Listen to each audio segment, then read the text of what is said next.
Bonjour à tous et bienvenue sur la chaîne Good French Tips. Aujourd'hui, nous allons voir ensemble l'utilisation du verbe faire suite à une question d'un de mes étudiants qui était perdu avec les différentes façons d'utiliser le verbe faire. On dit que le verbe faire est un verbe pauvre parce que on l'utilise dans beaucoup de situations.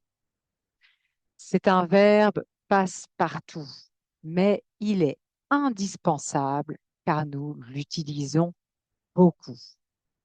Commençons par faire une activité. Donc, cela va être un nom après le verbe faire. On va du coup utiliser le verbe faire avec les articles partitifs du, de la, des, plus le nom de l'activité. Faire du vélo, je fais du vélo. Nous faisons de la politique. Il fait du commerce. Donc, dès qu'il y a une activité, faire partitif, nom de l'activité. Une autre utilisation, c'est pour les tâches domestiques. Attention, nous avons deux catégories. Quand l'action est ponctuelle, on dit que la tâche est finie. On va utiliser faire et vous voyez les articles définis. Alors que quand la tâche est infinie, l'activité est continue, nous allons utiliser faire et les articles partitifs comme pour les activités de la diapositive précédente. Donc, nous allons dire faire la vaisselle, faire la cuisine, faire les lits ou pour les tâches infinies, faire du rangement, faire de l'ordre, car nous n'avons jamais fini de faire du rangement. Ce n'est pas une action ponctuelle. Donc, l'astuce, quand l'action est terminée et ponctuelle, pas d'article partitif, autrement, nous utilisons les articles partitifs.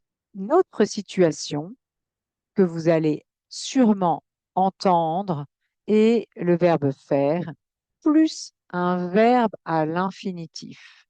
Nous allons utiliser cette façon de s'exprimer quand quelqu'un fait la tâche ou l'action à votre place. Par exemple, faire réparer sa voiture. Quand je fais réparer ma voiture, je ne répare pas ma voiture, c'est quelqu'un d'autre qui le fait pour moi. Je fais peindre ma maison. Quelqu'un d'autre va peindre ma maison pour moi. Dans ce cas, la construction, c'est le verbe faire plus le verbe à l'infinitif. Une autre construction un peu similaire que vous pouvez trouver, c'est le verbe se faire plus le verbe à l'infinitif. Donc la différence, c'est que il y a un effet sur soi-même. Il y a un effet sur moi. Par exemple, se faire couper les cheveux. Je me fais couper les cheveux. Donc directement, il y a une conséquence sur moi. Je me fais livrer une pizza, il y a une conséquence sur moi, je vais avoir la pizza. Dans ce cas, nous allons utiliser le verbe pronominal à se faire. Donc, quelqu'un fait quelque chose pour vous avec un effet directement sur vous. Je vous propose maintenant, comme à chaque fin de vidéo, un exercice où vous devrez choisir entre faire, se faire ou rien. N'hésitez pas à arrêter la vidéo pour remplir les blancs.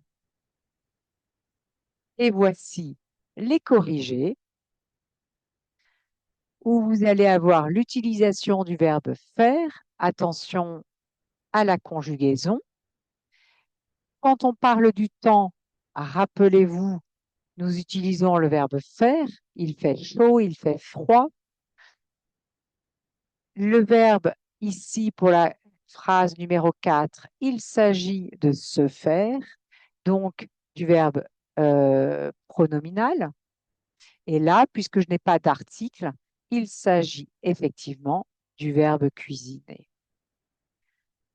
Et je dois faire mes devoirs aussi, qui est une expression. Merci d'avoir suivi la vidéo. J'espère qu'elle vous aura un peu éclairé. N'hésitez pas à la partager ou à liker et à suivre les vidéos de notre chaîne YouTube. Vous pouvez aussi vous inscrire sur le site goodfriendstip.com pour recevoir la newsletter et les nouveaux articles. Merci et à bientôt.